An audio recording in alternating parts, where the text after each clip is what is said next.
Iya, eee, saya akan memberikan gambaran umum tentang kemerdekaan kita yang pada 17 Agustus yang akan datang sudah 80 tahun. Usia kita sebagai bangsa merdeka yang menegakkan negara merdeka. Jadi, kenapa ini perlu? Kita sekedar mau memberikan gambaran umum bagaimana proses dari 45 sampai sekarang. Sebagaimana kita ketahui bahwa pada tanggal 17 Agustus Soekarno memproklamasikan kemerdekaan bersama Hatta. Soekarno yang membaca teksnya, teks itu dibuat oleh Hatta. Karena ada situasi yang menyebabkan itu terjadi, yaitu apa? Ketika Jepang menyerah pada tanggal 14 Agustus, kemudian Sultan Syahrir pada tanggal 15 mendengar dari sebuah radio bahwa Jepang sudah kalah dan menyerah kepada Amerika. Jenderal MacArthur di sebuah kapal di Jepang, maka Sultan Syahrir segera menghubungi Hatta untuk minta agar supaya dia minta kepada Soekarno untuk segera mengumumkan proklamasi kemerdekaan lewat radio. Nah, ya Hatta sampaikan juga, tapi yakin bahwa Soekarno tidak mau, dan memang dia tidak mau. Karena apa? Ya karena sudah ada lembaga yang dibentuk oleh Jepang dan itu sudah dikirimkan undangan oleh Soekarno-Hatta untuk rapat, yaitu Panitia Persiapan Kemerdekaan Indonesia. Akhirnya terjadi konflik, Soekarno-Hatta diculik. Istilah ini digunakan oleh Hatta dalam bukunya. Diculik lalu dibawa ke Rengas Dengklok. Di sana menurut Hatta tidak ada apa-apa. Alasan penculikannya karena nanti kalau Hatta di Jakarta, pemuda akan mengadakan demonstrasi besar-besaran sekitar 15.000 orang, nanti bisa menjadi sasaran tembak oleh Jepang. Itu. Maka diculik, dibawa keluar. Nah, lalu ya perkembangannya kemudian ternyata nggak ada apa-apa. Pemuda nggak ada nggak ada kegiatan apa-apa. Hatta nunggu, Soekarno nunggu, nggak ada apa-apa. Nah, lalu kemudian salah seorang mendengar tentang persoalan Soekarno-Hatta diculik. Ya. Nah, ini akhirnya dia pergi, ngambil Hatta, lalu dibawa pulang. Tapi tidak dibawa pulang ke rumahnya, dibawa ke rumah Kepala Perwakilan Angkatan Laut Jepang di Jakarta, yaitu Maeda. Dan kemudian di rumah Maeda itulah mereka berunding. Maeda ke atas kamarnya, lalu seluruh pemimpin Indonesia di bawah, di lantai bawah. Nah, disitulah Hatta, Soekarno bilang sama Hatta, Anda duduk, saya menyalin apa yang Anda katakan. Anda yang membuat teks proklamasinya. Karena gitu, sebenarnya karena kan mereka diculik, jadi sebenarnya mereka sudah mempersiapkan teks proklamasi, yaitu yang nanti yang dikenal dengan Piagam Jakarta, tapi kan tidak jadi karena nggak dibawa. Akhirnya Soekarno mengatakan, saya menulis Anda yang membuat teks proklamasi karena bahasa Indonesia Anda lebih baik dari saya. Nah, maka proklamasi yang kita dengarkan setiap tanggal 17 Agustus itu adalah susunan kalimatnya adalah dari Hatta, yang menyalin adalah Soekarno. Nah, ada coret-coret. Setelah itu, maka tulisan tangan Soekarno diserahkan pada Sayuti Melik untuk diketik. Yang dibacakan dalam proklamasi dengan tanda tangan dua proklamator itu, Soekarno-Hatta, adalah yang diketik itu. Nah, yang tulisan tangan Soekarno itu dibuang ke tempat sampah. Muhammadiyah, BM dia lewat, dia lihat, dia ambil, dikantongin. Baru tahun 70-an kalau nggak salah baru dibuka. Itu. Jadi ceritanya seperti itu. Nah, singkat kata akhirnya kita menyatakan kemerdekaan antara 17 Agustus dengan 19 September 45 itu seakan-akan tidak ada kegiatan. Tapi ada yang unik nggak dari penulisan proklamasi itu? Mungkin yang banyak orang nggak tahu. Iya, hanya karena ya itu tadi yang unik itu. Ya dia bilang, Soekarno mengatakan, Anda duduk di samping saya, karena bahasa Indonesia Anda lebih baik, maka Anda yang membuat teksnya, saya hanya menyalin. Jadi Hatta yang Hat, membacakan, membuat kalimat-kalimatnya, jadi teks proklamasi yang dibacakan tiap tahun itu adalah kalimat Hatta. Tulisan tangan ditulis tangan oleh Soekarno. Tulisan tangan Soekarno diserahkan ke Sayuti Melik. Sayuti Melik mengetik dan ditandatangani oleh Soekarno-Hatta. Itulah yang dibacakan oleh Soekarno, yang sampai sekarang dibacakan. Nah, kalau yang Piagam Jakarta itu tak? kalau Piagam Jakarta itu latar belakangnya sebenarnya Piagam Jakarta itu lahir oleh karena ketika sidang BPUPK, Badan Persiapan Kemerdekaan Indonesia, rapat, lalu kemudian Ketua BPUPK meminta membentuk sebuah panitia untuk merumuskan Pancasila yang telah diucapkan Soekarno pada tanggal 1 Juni. Ya. Tetapi panitia yang dibentuk ini hanya 8 orang. Dengan perbandingan 2 Islam, 6 orang non-Islam. Nah, lalu kemudian Soekarno, nah pada waktu itu Soekarno masih melihat bahwa masih ada 38 orang dari 66 orang anggota BPUPK tinggal di Jakarta, yang lainnya keluar kota.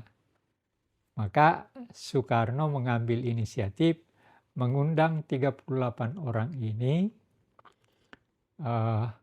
untuk rapat. Nah, disitulah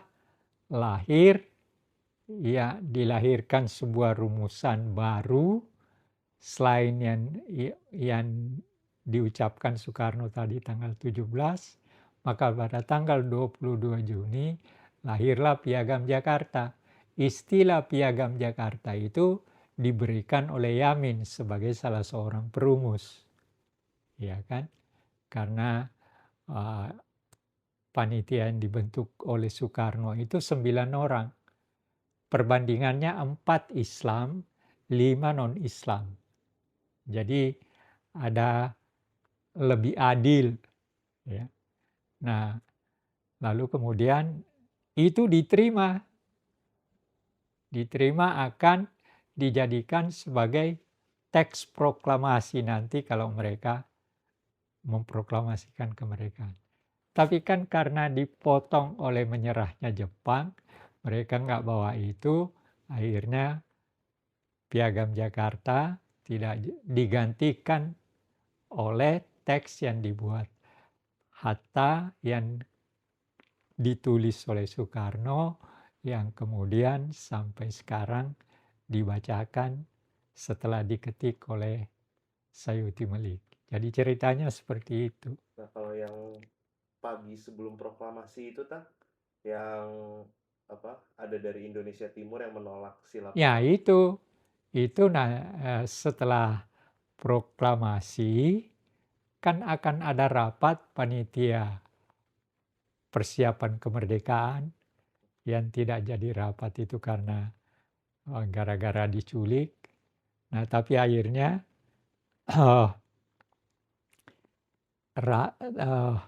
setelah proklamasi maka direncanakan tanggal 18 akan ada rapat dari panitia persiapan kemerdekaan Indonesia, PPKI. Nah, udah sore hari kelompok non-Islam, Katolik dan Kristen dari Indonesia Timur datang ke Hatta sebagai wakil presiden. Maka dia datang dan menyampaikan kepada Hatta sebagai wakil ketua PPKI. Dia memberitahu kepada Hatta kalau teks proklamasi, kalau nanti di dalam PPKI, rapat PPKI Piagam Jakarta yang dijadikan sebagai pembukaan Undang-Undang Dasar, maka kami tidak setuju dengan yang berbunyi bahwa dengan kewajiban menjalankan syariat Islam bagi pemeluk-pemeluknya. Itu. Mereka datang ke Hatta. Nah, terjadi dialog juga dengan Hatta bahwa ini sudah rumusan bersama. Ya, tapi dia bilang di situ tidak adil. Nah, akhirnya Hatta katakan begini, oke, besok sebelum rapat resminya PPKI dimulai, maka saya akan mengajak pemimpin-pemimpin Islam untuk memberitahu tentang sikap Anda ini. Nah, besoknya pagi, maka yang diajak Hatta. Lalu sepakat sila pertama dengan kewajiban menjalankan syariat Islam bagi pemeluk-pemeluknya diganti menjadi ketuhanan yang Maha Esa seperti sekarang. Nah, ada hal yang menarik yang dikatakan oleh Hatta dalam bukunya, yaitu bahwa kurang dari 15 menit kita sudah sepakat untuk menghilangkan itu. Jadi itu adalah kesepakatan antara wakil-wakil Islam dengan Hatta yang kemudian ketuhanan yang Maha Esa dengan kewajiban menjalankan syariat Islam bagi pemeluk-pemeluknya diganti dengan ketuhanan yang Maha Esa. Jadi ada proses seperti itu. Jadi tidak ada semacam pemaksaan. Itu Jadi setelah ada bentuk toleransinya juga. iya kelihatan toleransi tapi waktu Hatta mendengar bahwa kalau Piagam Jakarta dijadikan sebagai pembukaan Undang-Undang Dasar 45 dengan teks dengan kewajiban menjalankan syariat Islam bagi pemeluknya, maka Indonesia Timur akan keluar dari Indonesia.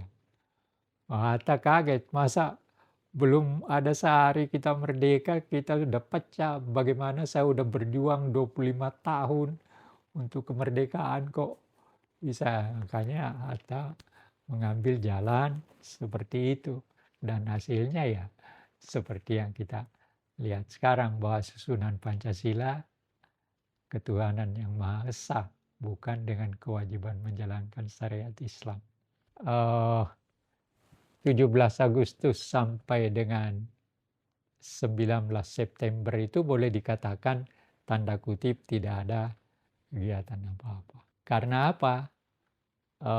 Khawatir Soekarno dan Hatta khawatir juga kalau ada apa-apa, Jepang bisa mengambil tindakan karena Jepang oleh sekutu ditugaskan untuk menjaga ketertiban sampai datangnya sekutu ke Jakarta, yaitu Inggris dan Australia. Nanti pada tanggal 19 September ada Malik CS mengatur supaya ada semacam pertemuan besar, dan memang ya lumayan besar, ribuan orang datang. Ya, Soekarno dan Hatta datang. Tetapi apa yang terjadi? Soekarno naik dan cuma mengatakan, kita sudah menyatakan kemerdekaan, saudara-saudara tunggu apa yang nanti akan kami beritahu. Sudah itu Soekarno turun. Jadi tidak ada apa-apa. Nah, tetapi kemudian dalam perkembangannya, oleh karena sikap sekutu yang bekerja sama dengan Belanda, Belanda diberi jalan untuk ikut nikah, itu. Sehingga nanti inilah yang menyebabkan terjadi kekacauan. Antara lain yang paling kacau itu ya di Jawa Timur, yang nanti melahirkan 10 November. Gitu. Ini gambaran. Nah, seterusnya setelah itu maka proklamasi kemerdekaan ini tersebar ke seluruh Indonesia, dan tetapi akhirnya Jakarta boleh dikatakan dikuasai Belanda dan Soekarno-Hatta berada dalam keadaan bahaya, maka akhirnya diputuskan bahwa Soekarno dan Hatta pindah ke Jogja, yang tinggal di Jakarta Sultan Syahrir sebagai Perdana Menteri. Nah, kenapa ke Jogja? Karena sultannya mengatakan, ya silakan pindah aja ke Jogja.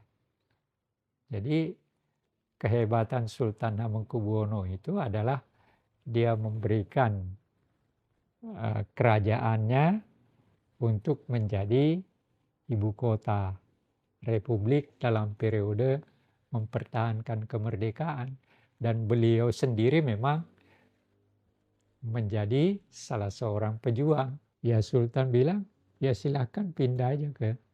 Bahkan saya mendengar dari beberapa orang ketika saya di Jogja, Sultan itu memberikan sekian juta gulden untuk membiayai pemerintahan selama di Jogja. Jadi seperti itu. Nah, dari Jogja lah perjuangan itu berlanjut.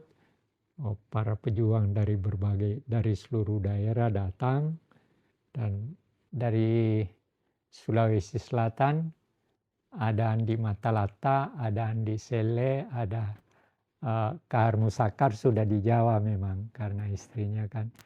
Lalu yang dari Kalimantan ada Hasan Basri dan tokoh-tokoh lain dari Maluku juga ada. Pokoknya semua berkiblat ke Jogja, dan ke Jogja untuk ikut berjuang. Ya. Pencesumual, Sulawesi datang juga. Makanya ya menjadi pusat perjuangan. Gitu. Ketika Inggris datang Jakarta dan kemudian ke Surabaya, dia melihat bahwa rakyat Indonesia merasa dirinya udah merdeka, hanya oleh karena ya latar belakang politik kolonial, akhirnya mereka membantu Belanda dengan mengikutkan Belanda menyusup Kenil itu. Ya, jadi seperti itu. Tapi akhirnya terjadi kekacauan di Surabaya karena Inggris mengeluarkan pernyataan supaya para pejuang menyerahkan senjatanya dan sebagainya, tapi Kan pejuang tentu saja nggak mau. Nah, akhirnya terjadi konflik lah. Soekarno dan Hatta diminta oleh Inggris untuk datang ke Surabaya. Nah, memang berhenti juga beberapa saat. Tapi setelah Soekarno-Hatta pulang, ya terjadi gejolak, maka terjadilah tanggal 10 November itu karena ultimatum Inggris. Akhirnya Inggris menggunakan kekuatan senjata. Tapi akhirnya dia rugi. Ruginya apa? Ada jenderalnya yang meninggal. Jenderal Melleby. Gitu. Jadi ya kayak gitulah proses sampai dengan terjadinya berbagai kekacauan dan sebagainya. Nah, dan setelah itu ya berkembang sebenarnya ya seperti saya katakan tadi, Inggris itu secara psikologis melihat bahwa rakyat Indonesia ini sudah mempertahankan kemerdekaannya dan merasa dirinya merdeka, ya sudah merdeka gitu.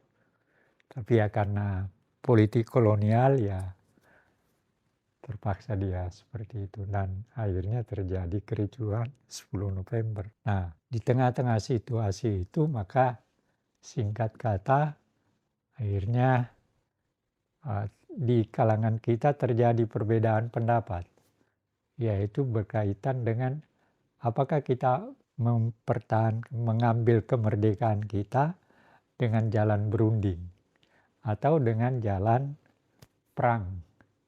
Nah, di satu pihak Hatta, Soekarno, Syahrir menempuh jalan kita berunding. Nah, Tan Malaka CS itu menghendaki kita tidak mau berunding sebelum merdeka 100%. Ya kan akhirnya yang terjadi adalah perundingan, maka kemudian ada Syahrir sebagai Perdana Menteri berunding di Linggarjati di Cirebon sana. Ya perundingan ada, tetapi kan salah satu persoalan yang dijadikan persoalan itu adalah persoalan bentuk negaranya apa. Akhirnya bentuk negara disebutkan federasi, federal. Nah, dalam perkembangan, tapi walaupun sudah ada perjanjian, Belanda melanggar terus. Ya. Nah, dilanjutkan dengan di lingkungan kita juga terjadi pergolakan ya, Syahrir jatuh karena sampai 3 kali Perdana Menteri pernah diculik dan sebagainya. Akhirnya berhenti, diganti oleh Amir Syarifuddin. Amir Syarifuddin kemudian jadi Perdana Menteri. Tadinya dia menentang perundingan, tapi akhirnya dia berunding juga di apa yang dikenal dengan perjanjian Renville. Renville ini nama kapal Amerika yang sedang standar di Teluk Jakarta. Maka kemudian Amerika mengatakan, karena terjadi persoalan tempatnya di mana. Indonesia tidak mau kalau di Jakarta, Belanda tidak mau kalau di Jogja. Nah, akhirnya Amerika datang, dia bilang kalau begitu ya, itu ada kapal perang Amerika tuh di Renville. You berunding di sana aja. Nah, lalu ya setelah perundingan, Amir Syarifuddin bersama delegasi Belanda, justru Belanda dipimpin oleh orang Indonesia juga, Abdul Majid. Lalu kemudian terjadi perundingan. Akhirnya disepakati Renville lebih kecil lagi, lebih wilayahnya segala macam Indonesia lebih diperkecil. Nah, terjadi pergolakan lagi, maka Amir Syarifuddin dijatuhkan, diganti oleh Hatta, kabinet Hatta. Jadi posisi Hatta di samping wakil presiden sekaligus Perdana Menteri ketika itu. Nah, perundingan berjalan. Akhirnya Belanda melakukan tindakan, mereka katakan tindakan polisional. Kalau kita katakan agresi, agresi pertama, agresi kedua. Agresi pertama tahun 47, agresi kedua 48. Sementara itu, dalam menyelesaikan persoalan antara Indonesia dan Belanda, dibentuk apa yang dikenal dengan KTN, Komisi Tiga Negara. Nah, lalu tapi dalam agresi kedua, sementara Hatta berunding di Kaliurang dengan KTN, Belanda melakukan serangan dan mengambil alih pemerintahan kita. Soekarno-Hatta ditangkap, kabinet, lalu kemudian, tapi yang hebat apa? Yang hebat adalah Sudirman. Sudirman yang dipilih dalam satu kesempatan oleh Angkatan Perang kita ketika itu, wakil-wakil. Angkatan Perang kita itu terbagi dua kelompok. Ada kelompok Kenil, ada kelompok Peta. Yang namanya Sudirman ini Peta. Nah, yang datang waktu perundingan untuk memilih Panglima, lebih banyak orang Peta kan. Akhirnya Sudirman dipilih sebagai Panglima Besar. Nah, dalam keadaan sakit, agresi kedua datang. Nah, lalu dia datang ke istana mengajak Soekarno karena Soekarno pernah mengatakan nanti saya akan memimpin perang gerilya, tapi ketika diajak oleh Sudirman, malah dia nasihati Sudirman supaya tetap tinggal di Panti Rapi, rumah sakit Katolik. Nah, Sudirman tidak mau, akhirnya dalam keadaan sakit dia pergi keluar kota. Nah, tapi apa yang menarik di situ adalah bahwa Sudirman mengambil tanggung jawabnya sebagai Panglima Besar. Bagaimana kita membayangkan andai kata Panglima Besarnya ditangkap gitu. Nah, lalu kemudian Soekarno dan Hatta dan beberapa pejabat lainnya ditangkap. Tapi walaupun begitu, kelihatannya proses karena Amerika juga sudah mulai ikut campur, dan sebenarnya Amerika itu tidak setuju kalau Belanda melakukan agresi kedua. Itu ada saya tulis dalam salah satu artikel saya. Bahkan Amerika, salah seorang pejabat Amerika mengatakan, ya kalau Belanda melakukan serangan ke Yogyakarta, sebelum menyerang sebenarnya udah kalah. Jadi ngejek juga. Karena Amerika itu bukan hanya kepada, ini memang secara umum Roosevelt meminta kepada penjajah untuk melepaskan jajahannya, termasuk Inggris melepaskan India. Jadi memang ada kehendak seperti itu, di samping berbagai faktor tentu. Nah, lalu kemudian setelah perundingan, akhirnya disepakati perundingan Rum-Royen. Jadi Rum dengan Van Royen berunding. Nah, proses perundingannya adalah inilah yang membawa nanti ke meja bundar di Den Haag, yang melahirkan kesepakatan bahwa Belanda mengakui kemerdekaan dan kedaulatan Indonesia, Republik Indonesia, tetapi persoalan Irian Barat ditunda sampai tahun 50. Itu kesepakatan. Itulah maka berakhirlah penjajahan Belanda di Indonesia. Cuma memang ada faktor tertentu, misalnya kita, dan ini yang walaupun sebenarnya tidak tepat juga, ada yang mencela Hatta bahwa masa kita harus membayar utang, iya kan? Tapi kan kondisi dihadapi ketika itu, Amerika juga dalam keadaan kalau tidak jadi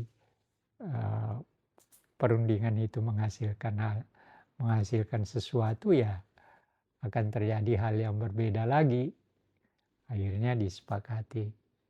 Ya, dan Hatta mengatakan kepada beberapa orang, pokoknya kita sekarang di meja bundar ini ada kesepakatan, nanti setelah kita memiliki kedaulatan kita akan bebas untuk berbuat. Dan ternyata memang terjadi. Tahun 50 tanggal 17 Agustus 50 kita memperingati kemerdekaan kita sebagai negara kesatuan. Dan kemudian hutang sebenarnya belakangan baru dibayar. Nah, seperti itu. Jadi kedaulatan kita bisa ambil dengan perundingan, tetapi di balik itu ada perang gerilya yang dipimpin oleh Sudirman sebagai Panglima Besar, tapi ada Nasution, ada Simatupang yang membantu bagaimana strategi melakukan perang gerilya itu. Sudirman ditandu karena dalam keadaan sakit dan sebagainya. Tetapi hasilnya ialah sebenarnya Sudirman juga tidak setuju dengan perundingan. Tapi ya ini juga Safruddin Prawiranegara juga enggak setuju, karena dia kan sudah ketika Soekarno dan Hatta ditangkap dalam agresi kedua itu, kan dia yang diangkat menjadi pelaksana, ya kan, pemerintahan darurat di Sumatera Barat. Dia juga enggak setuju, tapi ya akhirnya singkat kata dalam suatu proses pergumulan diplomasi, campur tangan Amerika, KTN, dan segala macam, akhirnya disepakati perundingan akan dilakukan di Den Haag, dan hasil dari Den Haag yaitu perjanjian meja bundar menghasilkan bahwa kedaulatan Republik Indonesia diakui oleh Belanda, dan Belanda mengakhiri penjajahannya dan kedaulatan Indonesia diserahkan kepada pemerintah Republik Indonesia. Inilah proses yang panjang yang nanti kita akan melanjutkan tahun 50 sampai sekarang. Tetapi jangan menyangka bahwa setelah kita merdeka tidak ada persoalan. Ada persoalan, ada berbagai pemberontakan juga. Ada pemberontakan Kartosuwiryo yang mau mendirikan negara Islam. Ada Kahar Musakar. Sebelumnya ada pemberontakan Madiun, PKI, dan sebagainya. Jadi terjadi macam-macam hal juga. Dan kemudian terakhir PKI dengan G30S. Nah, ini terus terjadi. Lalu kemudian sistem pemerintahan kita dari tahun 50 sampai 58 itu adalah bersifat parlementer. Jadi sebenarnya Soekarno itu 20 tahun presiden, tapi menjadi kepala pemerintahan dalam pengertian Perdana Menteri dan Presiden hanya sekitar 6 tahun. Dari tahun 60 sampai dengan kejatuhannya. Gitu prosesnya. Nah, setelah Soekarno jatuh, maka diganti dengan G30S, maka terbuka ruang pergantian pemerintahan dari pemerintahan Soekarno sampai dengan ke Soeharto. Nah, dalam pergantian presiden ini terjadi juga macam-macam hal. Ya, Soekarno dijatuhkan, lalu ada Super Semar yang sampai sekarang masih menjadi persoalan, banyak yang mempertanyakan apakah benar ada atau tidak, dan sebagainya. Dengan Super Semar itu lalu timbul isu bahwa terjadi dua pemerintah. Ada pemerintah Soekarno, ada pemerintah Super Semar. oleh Soeharto, dan akhirnya Soekarno diganti oleh Soeharto. Dan Soeharto memerintah, ya kita tahu semua, Orde Baru memerintah sampai 32 tahun. Dan kita sekarang setelah Soeharto, maka kita sudah mengadakan beberapa kali pemilihan umum kan. Nah, pemilihan umum terakhir adalah, yang awal pemilihan umum itu adalah SBY. Lalu dilanjutkan, dan yang sekarang terakhir adalah Prabowo terpilih sebagai presiden dalam bentuk pemilihan langsung. Ya, saya kira itu. Kalau dari Ata sendiri, bagaimana Indonesia tuh berkembang selama sekarang ya, 1 bulan lagi 80 tahun. Iya, kalau dilihat dari segi tertentu ya ada hasilnya tentu. Soeharto juga menciptakan, salah satu orang lupakan pada Soeharto, serakah nomics. Jadi ekonomi serakah. BUMN kita itu adalah sumber korupsi. Tidak ada BUMN yang tidak korup. Itu persoalan besar kita. Apakah nanti Prabowo merubah dengan Ganantara